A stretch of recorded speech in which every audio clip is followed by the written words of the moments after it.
Hi to all of you. In this session, we will be studying about metals, its physical and chemical properties. Some of the properties we will study today and some in the next session. We will study physical properties of metals, we will study reaction of metals with oxygen and reaction of metals with water. The physical properties of metals include hardness.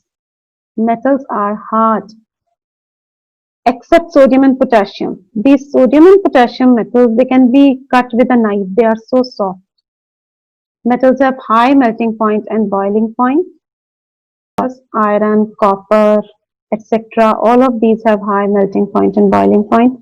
But we all know that mercury is a liquid metal.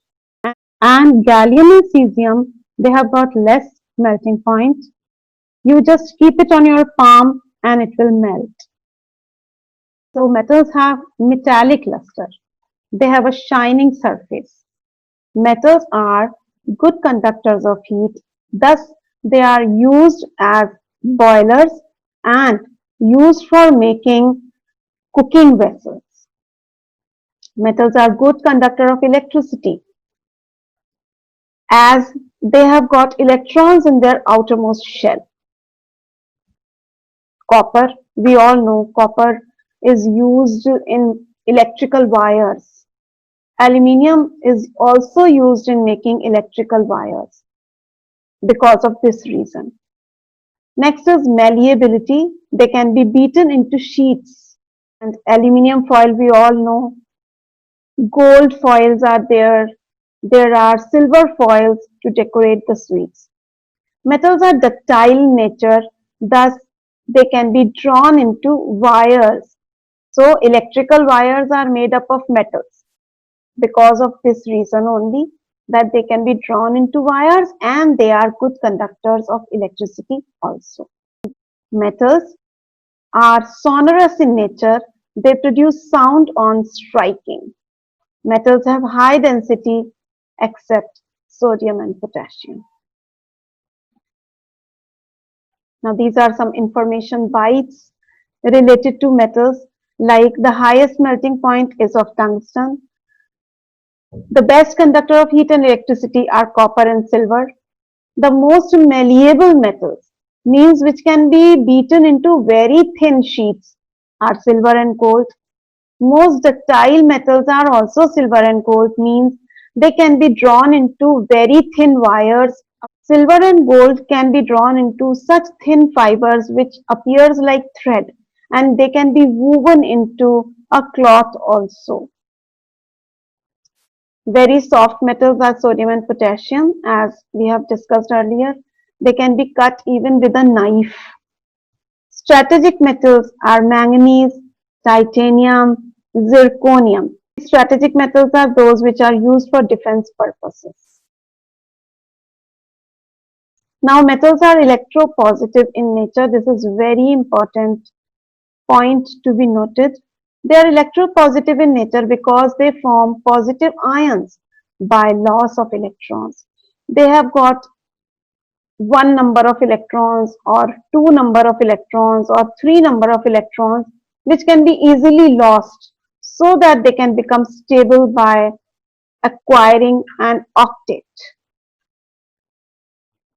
Because they can lose electrons, have the tendency to donate electrons, thus they are reducing agents. They have the capability to reducing the other atoms, and in this course they become oxidized themselves. Reaction of metals with oxygen. When metals combine with oxygen, they form metal oxides. As we move downwards in this series, we will observe that the reactivity of the metals will decrease. Like when sodium reacts with oxygen, it reacts vigorously. Similarly, potassium, when it reacts with oxygen, it reacts vigorously to form oxide. Magnesium wire reacts with oxygen to form magnesium oxide when the magnesium wire is burnt on the flame of the burner. This magnesium oxide is a white powdery substance, and when you dissolve it in water, then it forms magnesium hydroxide, which turns the red litmus to blue, proving that magnesium oxide is basic in nature. If we consider iron, then iron filings are sprinkled on the flame of the burner, and then the iron reacts with oxygen to form iron oxide. Let us consider now copper. Copper powder, when it is taken in china dish and it is heated strongly, then this copper powder, which is reddish brown in color, converts to black in color, forming copper oxide. Metallic oxides are basic in nature, keep this in mind, and their solution in water, it changes the red litmus paper to blue. Here is one example given about sodium oxide reacting with water and forming sodium hydroxide, which is basic in nature. Here we can see that sodium, when we put it on a flame, then it gives a yellow color in the flame. Here sodium is put into water and it is burning like this. As we have studied earlier, that metallic oxides are basic in nature, but there are certain metallic oxides which are acidic and basic both. So these type of metallic oxides, they are called amphoteric oxides, and the example of amphoteric oxides are aluminium oxide and zinc oxide. Now how can we prove that they are amphoteric in nature? For that, we will take the aluminium oxide, this amphoteric oxide, and we will make it to react with acid. It will form salt and water. Similarly, when this oxide reacts with a base, that means sodium hydroxide, then again it will form salt and water. This proves that aluminium oxide is an amphoteric oxide. Similarly, zinc oxide is also an amphoteric oxide, and it also forms salt and water with acid and base. Reaction of metals with water. When metal reacts with water, one thing which is very, very important is that it produces hydrogen gas. You see all the reactions. In every reaction, hydrogen gas is formed. When sodium reacts with water, with cold water, it forms sodium hydroxide and hydrogen gas. And this is the reason that when sodium is put in water, it burns, because heat is also produced and hydrogen gas is also produced.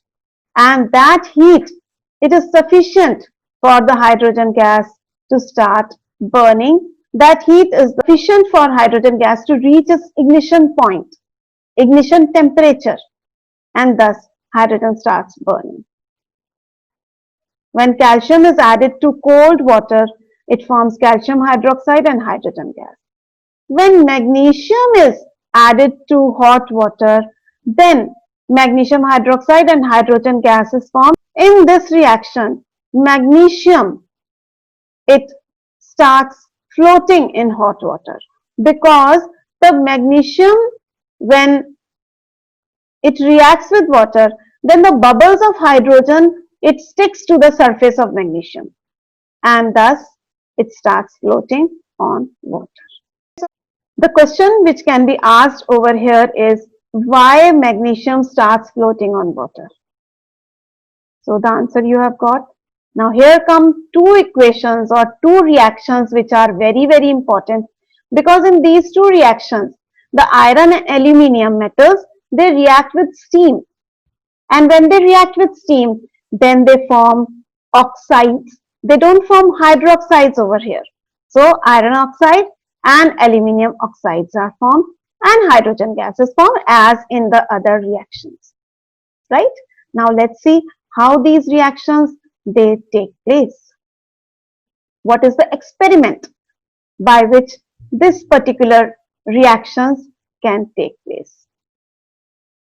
The arrangement of the apparatus is in this way, that there is an ignition tube, and in that ignition tube a glass bowl soaked in water is put, and then the metal sample, aluminium or iron, is put in this ignition tube, and then here is the delivery tube, which is arranged in such a way that it gets into a trough. It opens into a trough filled with water, on which there is a gas jar which is put upside down, filled with water. When we will heat this glass bowl soaked in water, it will produce steam. And then we will heat the metal sample also, right? And then the steam will react with the metal sample. Hydrogen gas which is formed, it will pass through the delivery tube and it will reach the trough, and then it will get collected in this gas jar by the downward displacement of water. So here, when the gas jar is filled with hydrogen, then we can test the presence of hydrogen in this gas jar, and thus this is how the reaction of aluminium with steam, it takes place. So I hope you have understood these reactions of the metals with oxygen and with water. This completes today's session. We will continue with the reactions of metals in our next session, that is part 2 of metals and non-metals chapter.